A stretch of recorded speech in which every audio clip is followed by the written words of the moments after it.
आणि 2004ला आम्हाला थोडंसं विचारपूस करायला लागले, परंतु काही काही जण पहिल्या टर्मलाच त्यांना वाटतं की मी मोठा झालो पाहिजे, मी भाषण केलं पाहिजे.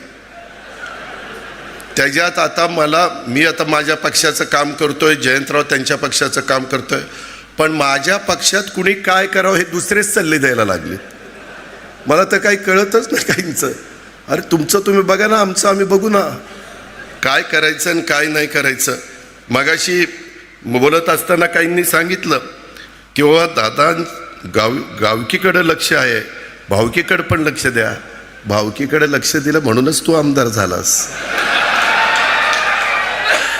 जरा जयंतराव त्याला विचारा किती मतं पडली, पोस्टल बॅलेटमध्ये आलाय आपण. त्याच्यामुळं माझ्या कुणी नादी लागू नका.